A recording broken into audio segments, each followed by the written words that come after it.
for remote work to work, you need to adapt the way you work as well. It's not just like, oh, let's work from home and we're all going to be productive because we are happy. And that's why I think a lot of people who say on LinkedIn remote work, it's not good for productivity, it's because they didn't adapt the process.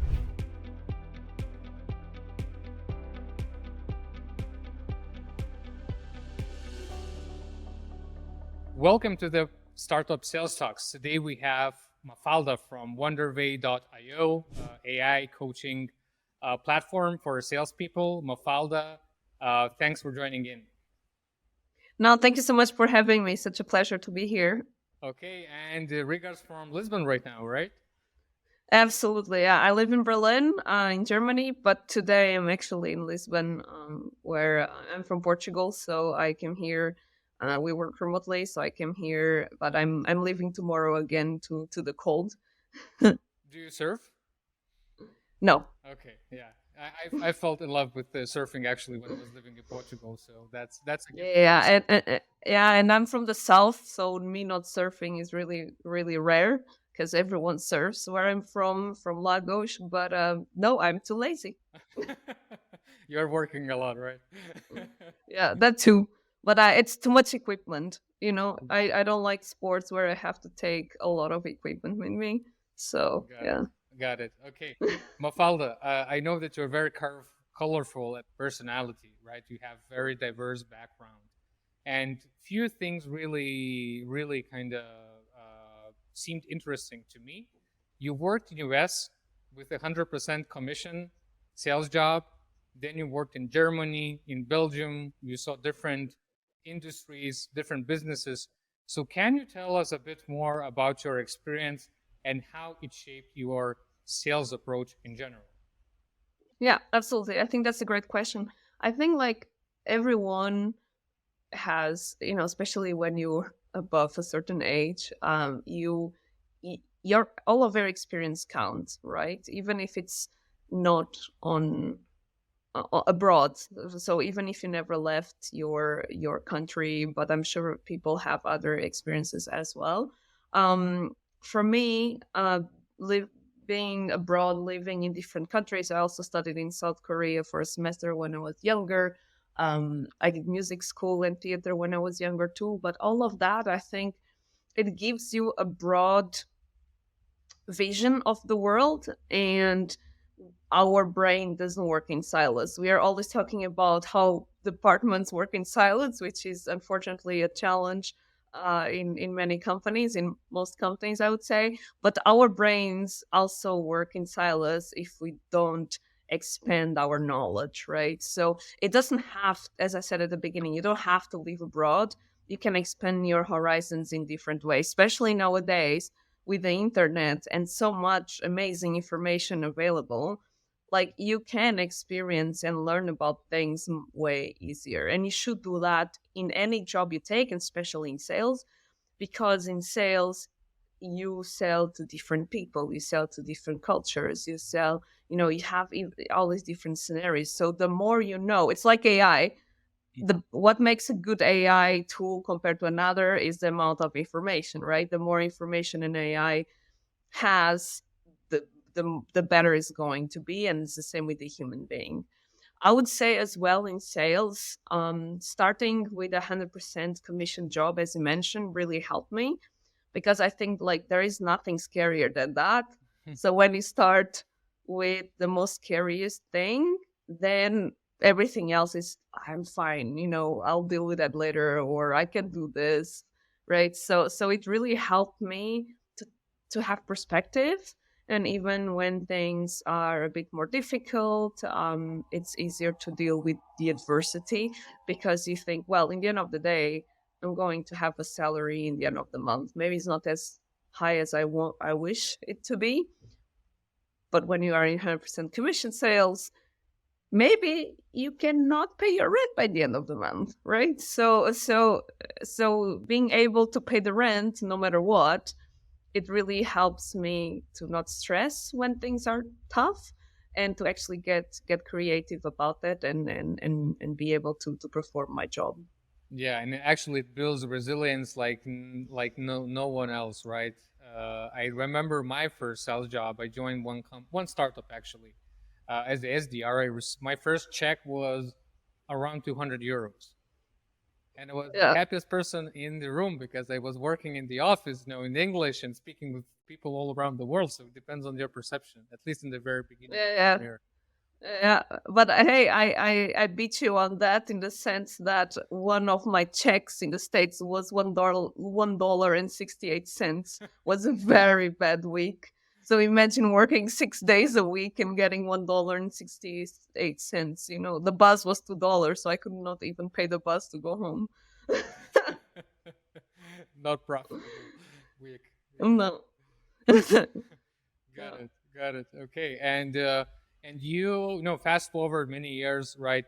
Right now, you're leading growth team of Wonderway. It's very interesting solution, right? It's a kind of innovative, I think, way to coach salespeople, right? And how Yeah. the transition looked like in your career, and how you're currently dealing with all the growth and teams and then expectations of the startup. It's yeah, I mean, I've done different jobs in my life. I did operations management in tourism. I did events management. I worked in different industries as well, and I would say that everything is you know every skill is transferable, right? And a lot of things that you don't think at the moment you can apply later, you will.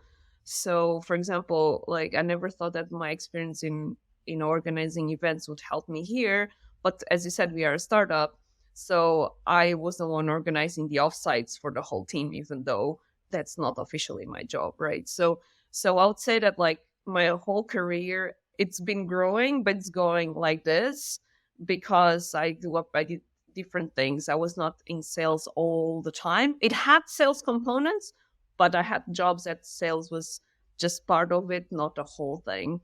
I started at Wonderway as a sales enablement consultant. So I would consult on the customers, improving their onboarding, their training, giving them tips.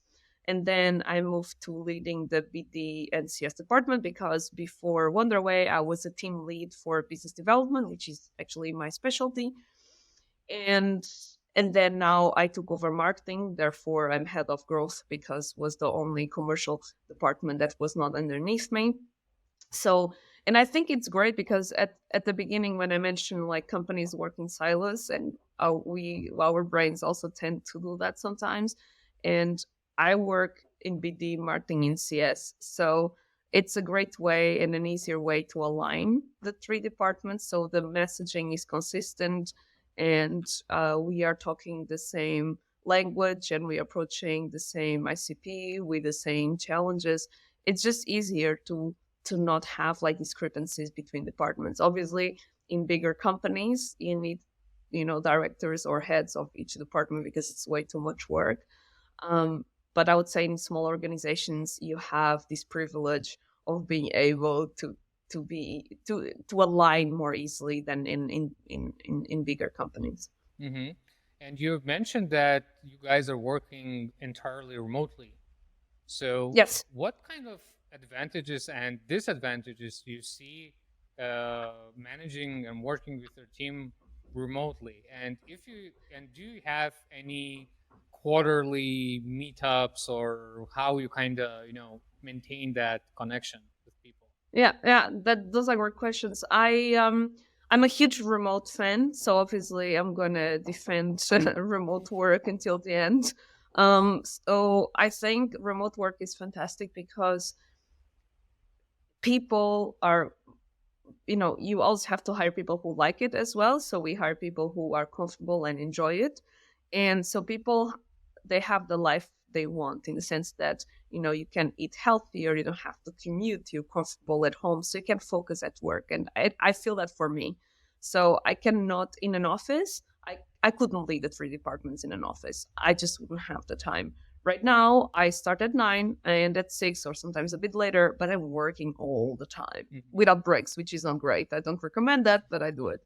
And it's the same with my team, right? So they also, some of them have kids, right? So them not having to worry if they can pick up the kids from school, and And if the kid is sick, they can still be with the kid at home while working, so it's also productive to them. So I think remote work really helps people to accommodate their private life while being even more efficient.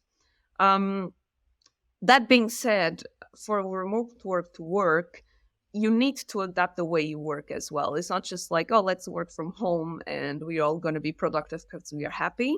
And that's why I think a lot of people who say on LinkedIn remote work, it's not good for productivity, it's because they didn't adapt the process. It's a different process and it's a different way of working. So, for example, I think, and I really recommend my team to use the calendar. You have to use a calendar. You have to let people know what you're doing because you're not in an office, right? So I have to go to someone's calendar and see what are they doing and when they are available, when I can reach out to them. So in the office, I remember I never barely use my calendar just for meetings. In a remote work environment, I need to look at the calendar and know when I can book a meeting with someone, right? You need check-ins on Slack. You don't have the office when you just tap on the shoulder, hey, do you have a minute? The hey, do you have a minute? It's on Slack, but it should happen, right? You should also have meetings. Well, meeting is a very fancy word, but it's like catch-ups Mhm. to talk about personal stuff. To have this chit chat. So there are people in my team that once every 2 weeks we have maybe 20 minutes that we have a time that we just talk about things, not about work, right? So you need to have those things as well. And you have to over communicate all the time, exactly to avoid misunderstandings and miscommunication that would be easier in a face-to-face scenario. And another thing that people mistaken for remote work is just because it's remote, it doesn't mean that you never see your team face to face. So, as you mentioned when you asked me the question, we have yearly offsites where we see everyone in person. So, we've been to ski in Bulgaria, we've been to do kayaking in Portugal. So you should see our team from time to time, and those who live in the same city. So I live in Berlin, some of my colleagues live in Berlin. We also have like a monthly budget, like 30 euros, that we can spend just on drinks and food. Like so every month, if I want to have some drinks and some food with my colleagues, I can use the money from the company. So it's really not like I never see my colleagues and I never have a personal contact with them. I'm very close to a lot of colleagues who don't even live in Germany. I mean, our designer lives in South Africa, and we're doing this project where I'm writing comic strips for the company, and she designs, and we have a lot of fun. And she lives super far away. But you have to make sure you have the processes in place for remote work to work. And when it does, it works much better than going to an office every day. That I can vouch for that. So true. So true. I've been on the both sides of the fence, and I love your thought that you need to learn and you need to adapt to work from home. And this is super important point that you mentioned. You need to really kind of make your Yeah, routine different. And yeah. yeah, people actually are burning out a bit more in the home because they don't want to feel guilty that they are being lazy at the home, so working even more than in office. That Yeah, that that's one of the downsides. yeah. It's for some people, it's hard for them to close the computer and make the separation between private and professional life. And people really need to, if they're working from home, when you finish. You close your computer. You shouldn't have your Slack on your private phone or your emails. Like, you really shouldn't. And now it's your personal time. So you really need to make sure that you make that mental. And maybe if you have a space at home, obviously, we are from a generation that we don't have big houses because we cannot afford housing. But if you have the luck to have a hole in your apartment that can be your office and close it, even better. I can't. I live in a studio apartment, so my office is my bedroom and my living room. But I switch very easily because and then and I can also switch because I use my calendar. Going back to the calendar, if you put on your calendar everything you've done during the day, you look at the calendar and it's like, I think I deserve to rest. Mm-hmm. So looking back at my calendar, trust me, I have no need to be working more. At 6 or at 7, whenever I finish work, I finish work. And I don't think about it until the next day.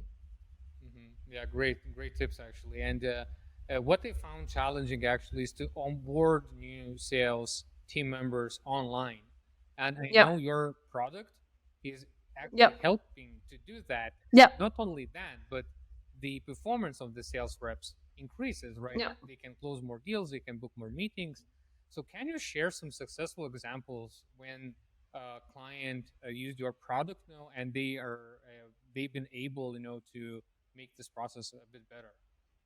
Yep. Yep. Actually, like the best onboarding I've had in my life was in this company that was remote, right? So it's funny that the best onboarding experience I had and a lot of my teammates had was in a company that was fully remote, whereas all of my experiences before were on site and they were very, very poor onboardings. They're really bad. So this is another example how the problem is not where you are, if it's like remote or face to face. The problem is, do you have a good onboarding? Are you teaching what you should be teaching, and are you assessing what you should be assessing?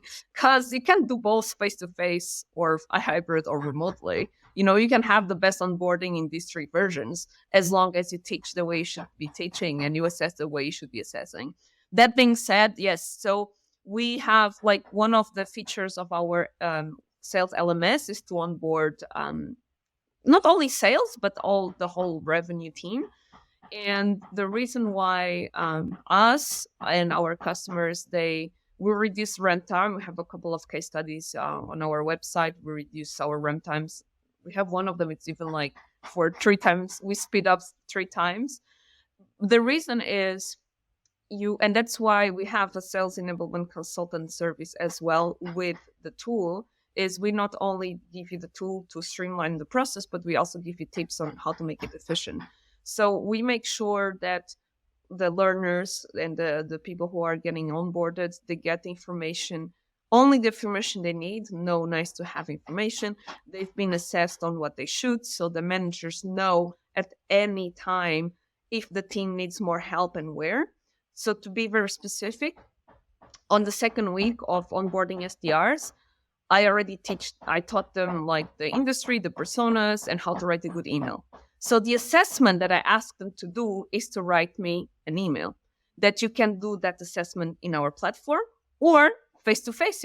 That's what I'm saying. It doesn't matter how, it matters if they are doing certain assessments. So if I see that the email, it's not great, I know this person won't be performing anytime soon. So on the onboarding, you should already see red flags so you can prevent them when your SDRs are starting to work and starting to try to hit quota. So on the second week on onboarding, I can already say, okay, this SDR is not great at emailing. The other one should be better at researching because the list of companies that he got me or she got me is not great. So I know exactly where I should tailor my onboarding to make sure when the onboarding is finished, they know exactly who they should be reaching out to, how to write a good email, how to make a good cold call, how to post on LinkedIn. So you should have assessments throughout your onboarding that reflect the daily tasks. I usually don't recommend quizzes. You can do 1 or 2 for policies, for something.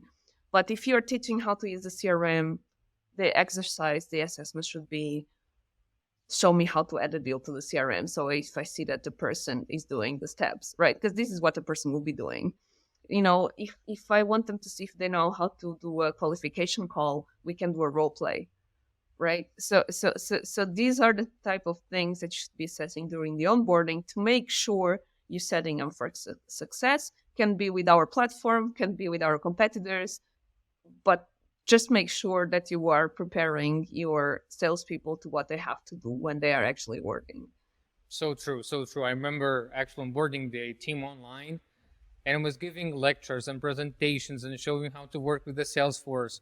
And then, yeah, sure. So you listen to free lectures already. So go create an account, contact, and opportunity in the CRM system. Guess what? Nothing happened, or happened with Yeah, of course. mistakes. So it's Yeah, better. It's exactly. exactly. I completely agree with you. It's better to give practical tasks during an onboarding that they actually would do that, and then things are rolling up way faster.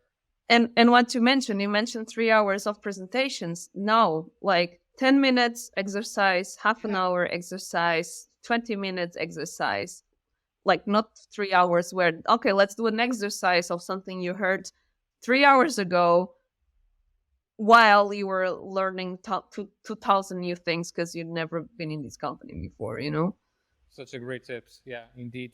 And what about tailoring sales onboarding program in different sectors? Do you have any tips to share, or maybe something from your experience? So we don't create the content, right? So we deliver them. We have the training platform, and we consult on. You should be teaching personas here. This is a good exercise for personas, but we don't create the content. Okay, this is a CFO, right? Or this Hmm. write an email. You are selling to a mid market in the DACH. Like that's our customers responsibility, right? We are not consultants. We just deliver the platform they can use, best practices on the platform, and best practices on training in general.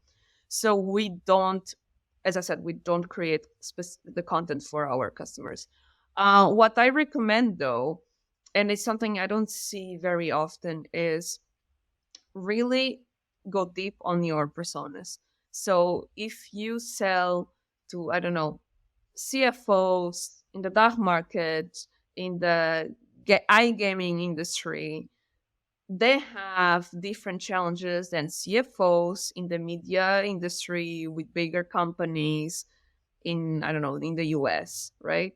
So don't give general training on CFOs, for example.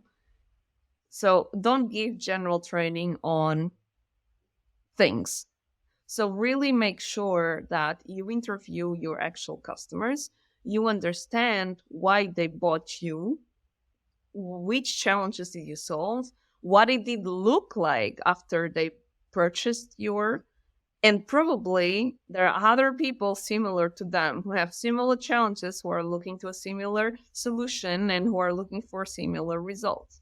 So I think that is your starting point. If you don't do that, in sales, in marketing, and product, then you won't have the right ICP, the right messaging, and the right even product market fit.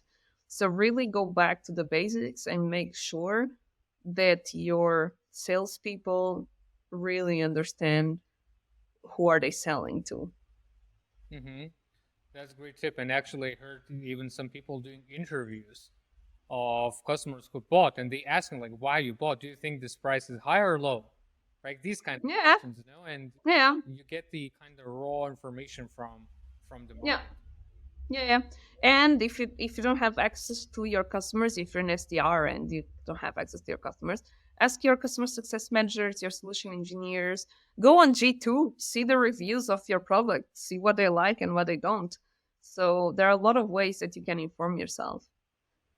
Absolutely. And talking about customer success, I know that leading the customer success team was is still actually your responsibility, right? So, Yeah, and absolutely. this is something that I see always, actually quite often, a disconnection between sales team, right, and the customer success team. How to Yeah. align those both teams to yield as much revenue as possible? What kind of strategies do you have in mind?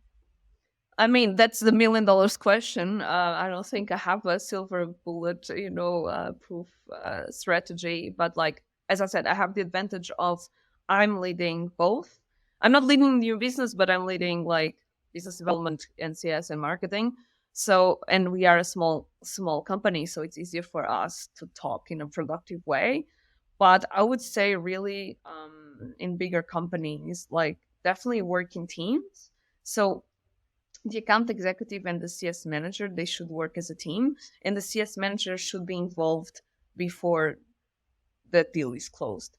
Not only that, so the prospect already knows the person they will be speaking with, so they already built some relationship and some trust, but he or she already knows what has been spoken, and to make sure that you don't look, like a fool, right? So when you do an onboarding of a new customer and then you find out things that you didn't know.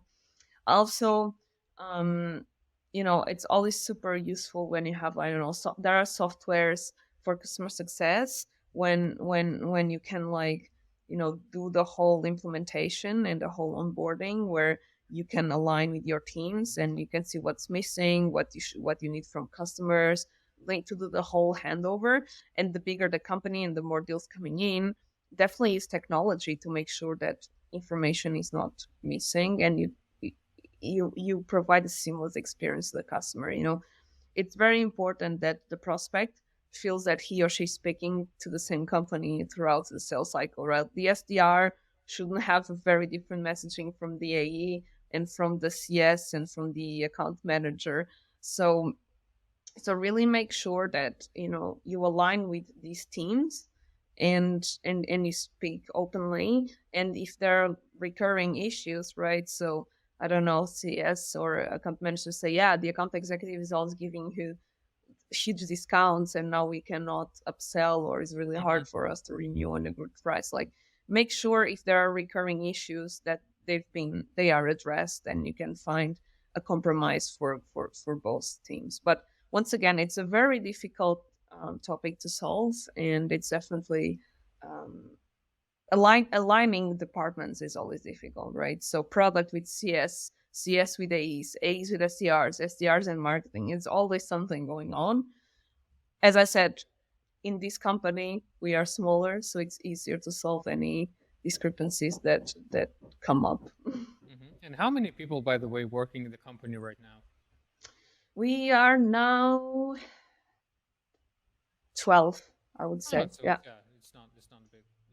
Yeah. Yeah, we were a bit, we were bigger last year, but unfortunately we had to do restructuring, so we had to cut a bit the team. But at the beginning of 2022 we were 25. So we had to cut more or less in half, because recession Yeah. and no funding available and all of that jazz that most startups have been gone through. We tried to not get affected, but we were. So here we are. Yeah, I heard that. I heard that story before. Yeah, yeah, it's a quite often right now. Yeah. Yeah. And also, like, if even bigger companies are like, I saw just recently this week Cisco has, restructured and laid off a couple of people. So Amazon did this year, and Meta and Spotify. So if even the big ones they have to lay people off, imagine smaller players like us. we Yeah. we have no other choice than restructuring and make more with less, which is a very now used trends and buzzword.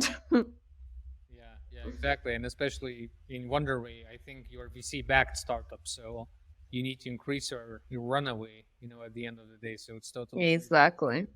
Exactly. Yeah. Okay, understood. And talking about coaching, and I think you're, and I read about you that you're a big believer in coaching and mentoring, right? So how, for example, early stage startup founder can leverage this kind of practice, right, and kind of implement the coaching and mentoring as a part of the company's DNA. How do you think it can Yeah. be useful? It's difficult because in the sense that especially founders, they have to deal with a lot of things, right?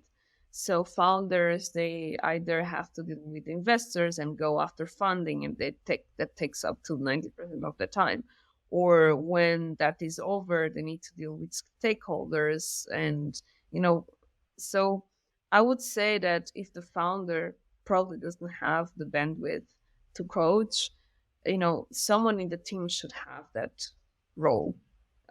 So in our growth team, that role is me.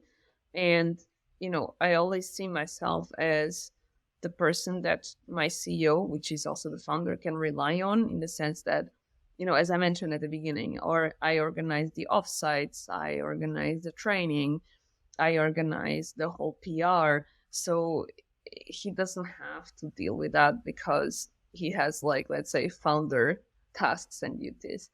Regarding your question about coaching, like if you want to have that in the company, you have to really, really make sure it's one priority.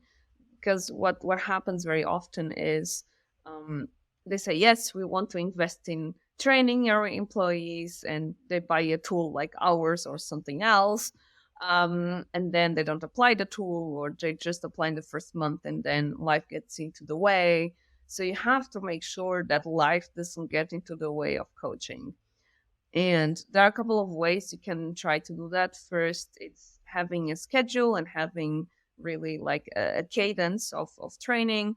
Make sure that the training is intentional and the coaching is not a tick box. Like, oh, today I've trained my teams on, I don't know, LinkedIn messaging, tick, right? But it's like, was that training relevant? Why did you deliver the training in the first place? What are the results you're expecting from it? Right? Because if it's just a tick box, your sales reps won't be motivated to attend, because imagine half an hour of useless training is half an hour you didn't prospect or you didn't speak to a customer. So it's like you're taking money, let's say, away from your sales reps. You're taking valuable time. So make sure that the time is useful. So in order for you to have this coaching and training culture, you have to be intentional with your training, so your team also takes you seriously, and they are motivated, and they want, and they're willing to learn. Because if what they're learning will help them with results, I can assure you they'll be happy to, to do that. I remember a couple of years ago, I was when I was like an SDR, I I was never motivated for the trainings that my company would offer. I would be the SDR saying, Jesus, not again. But then in the evening, I would getting like I would pay for sales courses, so I would read sales books, so I would train myself. So it's not that I didn't want to learn. I just thought that training was not useful to me, right?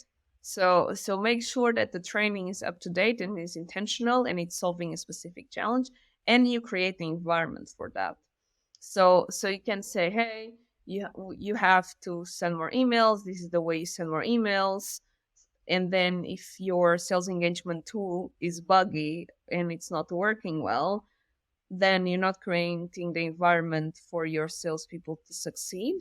So you have to make sure that they can apply the training and it's realistic to apply the training you gave as well. And if you do that with a good onboarding, then you will create a culture of training, at least for most people. There are people, if you didn't hire the right people, then there is not much you can do, but that's another topic. Absolutely. Couple of thoughts. One is the coaching of sales rep and coaching of a manager is so different. Because, Yeah. for example, when you coach a sales rep, you need to coach how to do it, right? Methodology, Yeah. execution. And with the managers, I see that you need to coach them how to think, not how to Yeah. do, right? Yeah. Culture, how you should build the culture of the team. What should be an attitude of your team? What kind of things you should look It's at? a bit less tangible. It's easier. I would say it's easier to coach sales reps because it's way more tangible and you can apply and see results. I wouldn't say right away, but almost. Whereas with the managers, it's harder to measure if they are, if they're applying the training they got and if they're getting results. It's a long term thing. Yeah. Yeah, absolutely. Yeah, and yeah, as you said, you don't see results right off the bat. You need to wait and kind of grow that manager. So it takes time. Definitely you need a patience with Yeah. that. Yeah. Another thing is that what I'm really interested to ask you, you run your podcast, right? So this is a part of the networking, right? Yeah. You speak with a lot of people from all around the world. What other networking, let's say, things you do, and why networking is important for commercial positions in general? Yeah. I would start with the end of the question. So networking is super important because it's around credibility and it's around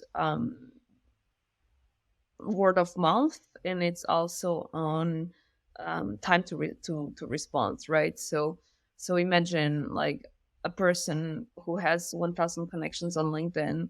If they invite you and you look at that, I was like, oh, maybe he or she will sell me something. If it has already, I don't know, 9,000, oh, maybe they just want to connect. No way she will, sell to 9,000 people at once.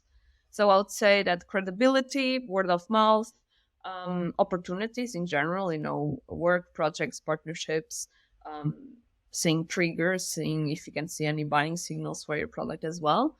Um, so I would say that for personal and professional reasons, you should be growing your network. How you can do that? I mean, it depends a lot. I don't have Instagram, and I'm sure there are people who are huge on Instagram, so I have no idea how to do that on Instagram. But on LinkedIn, I would say, which is, the only social media I use and I work with. Definitely, podcast is a great way to network and to do podcast swaps as well. Um, if you post every day good content and good meaning, targeting to your audience, mixing with a bit personal things, because I wish I could only like post targeted useful content, but I see that I have way more engagement in personal stuff, so I have to balance that out. Sometimes I put some I post some more personal thing, not very personal, but just a little bit, just to get a bit more impressions. Make sure you show up consistently, every week. Post and engage with other people's posts. That really helps. I have a contact on LinkedIn. She told me that she didn't post for 2 weeks. Instead, she used the time to be engaging on other people's posts, engaging properly, with good comments, thoughtful comments, questions, and she got more visitors and impressions on her profile than when she was just posting. Um, and be helpful. Like it's since 2020 when the pandemic hit, because my background is in tourism as well. A lot of friends and connections lost their jobs overnight. Sometimes the whole family, because you are a tour guide and you marry another tour guide. It's normal. So I helped a lot of connections to get a job in tech, because tech was at the time was growing, and what there was a shortage of workers. But if you were in the tourism industry, you have no idea this is going on. You just know that everyone lost their jobs. So you think there is there are no jobs available when there are plenty. So I helped a lot of people at the time to get jobs, and I kind of got the reputation of like helping people get jobs. So even nowadays, I have like total strangers coming to me on LinkedIn say, "Hey, blah blah blah told me you help people getting jobs. If you see something open, can you please let me know?" And I tap people, So I have a good memory, so I remember these things. And when I see a job opening that might be the interest of someone who reach out to me, I just tag like, "Hey, this might be interesting to you," right? So if you generally help people, then word of mouth, people start to to reach out to each other. And I had a lot of people as well reaching out to me about like tips for podcasts, tips for posting on LinkedIn, tips for, I don't know, time management. So when you start to put yourself out there and connecting people, then naturally you will grow. And I'll finish with that, obviously, face-to-face networking events. So since the pandemic is gone, since the end of 2022, there are conferences and networking events. So events are back, and you should definitely leverage them. You meet a lot of people. It's a lot of fun. And if you work from home, it's also a way to get one day with face-to-face interaction for once. So I really recommend that too. Yeah, absolutely. Actually, I heard kind of different opinions about live events, right? Someone thinks that's a waste of time, someone thinks it's great. But at least what I saw is that if you really want to build strong connections and even close a deal, the smaller event is better than Yeah, I think it's a waste of time if you don't prepare. absolutely. like Yeah. like what I see very often is people who are going, like, sometimes companies, they pick an event just because it's shiny, instead of saying, are my prospects there? Why am again, intentionality. Okay, so the company, when they pick an event, they need to be intentional. Are my prospects being there? There are companies that I'm prospecting there. Okay, yes, great, that's a great start. No, then it's a waste of time. So now you pick the right event for your company. Then you have to send the reps that are working on those deals, or that have those companies on the portfolio. Cool. Then those reps, they have to treat an event like they treat prospecting. They have to book meetings. They cannot go there without meetings booked. They have to make sure that they know exactly where they're going to check where the prospect is. They have to prepare those meetings. They have to, they have to then, after, if the meeting is good, if they qualified, if there is an opportunity, they have to book a follow-up after the email, the conference. If they don't, if you disqualify right away, cool, then you can add that information to your CRM. These don't go after this company, at least for now. So if you prepare for the conference, and if it's the right conference, it's great. If it's not the right conference, if you just book it just because, and if you don't prepare it, yes, it's a waste of time. So true. And then you're going around the corridors and trying to search with whom to speak. Get free stuff, yeah, and great. Get free stuff, great. Wow. Submerged, yeah, absolutely.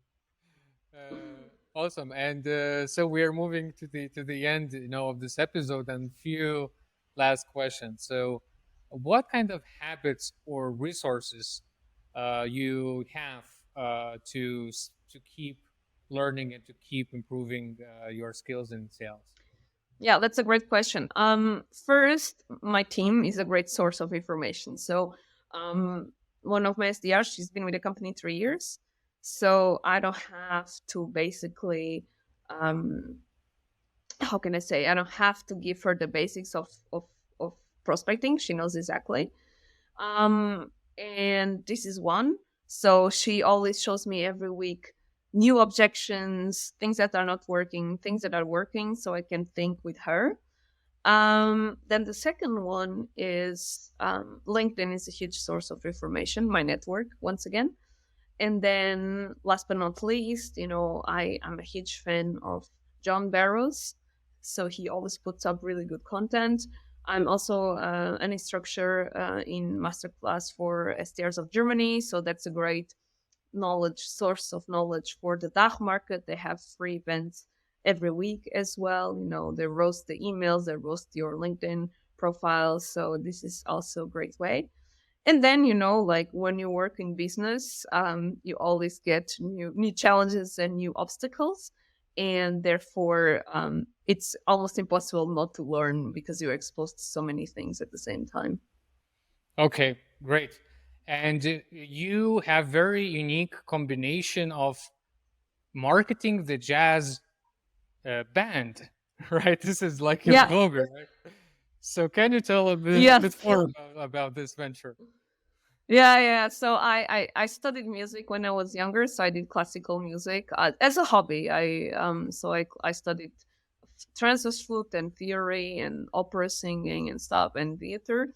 And I always liked arts. So when I went to business school and throughout my career, I was in tourism, I was in tech, and I was like, it's missing something artsy in my life. That's just not going to concerts and just not doing karaoke on Saturdays. And actually, when I met my partner, my boyfriend, he is he is a singer and a guitar player and a composer in this jazz band. I was like, you know what? I always wanted to work in the music or in the art industry. So I got it as a hobby to be their marketing and PR manager. So I've grown their Spotify from 70 monthly listeners to, our peak was 16,000. Now we are more on the 300 because it's something you have to feed every month. We've got reviews in international blogs. We've grown we had interviews in the most important radios in Portugal. So that's something I like. It's kind of my job because it's still sales and marketing. When they go to conferences, I prepare the conferences. I make sure they have all of their meetings booked and prepared. So I do that. So it's a bit like my job in a hobby, but it's in an industry that I like, and then I also learn things. Again, transferable skills. I learn things in my job I can apply there. I learn things that I can apply in my job.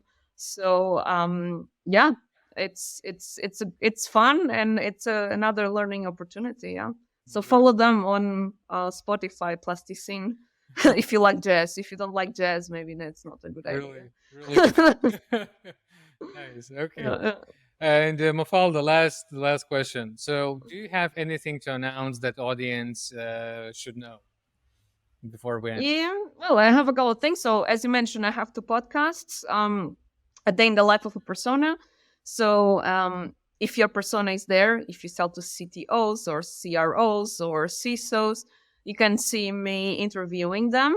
It's on YouTube for free. You don't need to add your data or anything. It's completely free for everyone. I have another one, which is Sales Training Dreadless Sins, which is a podcast on sales training mistakes. So a bit of what we've talked today. I go deeper with my guests on the mistakes they have seen, they have done, they have experienced, and how you should avoid them. And then for Wonderway, we just launched a couple of months ago an AI coach. So once again, are we going back in circles, coaching? As we mentioned, a lot of managers, they don't have time to coach. They don't know how to coach. This is a never ending problem. So we're trying to end this problem by having an AI coaching the sales reps. You can try it for free. Just go on Wonderway and try it for free. No need to speak to a sales rep or anything. You just can try the thing and get some feedback on your calls. And yeah, last but not least, feel free to connect with me on LinkedIn if you have any questions or any comments. I'm happy to reply if I manage to see the message, but feel free to ping me again and to write me a follow-up message if I don't reply. Great. Mafalda, thanks a lot for your time. Enjoy Lisbon. No, thank you. Let's keep in touch. Thank you. Bye. Let's keep in touch. Thank you so much, Dom. Thank you. Bye.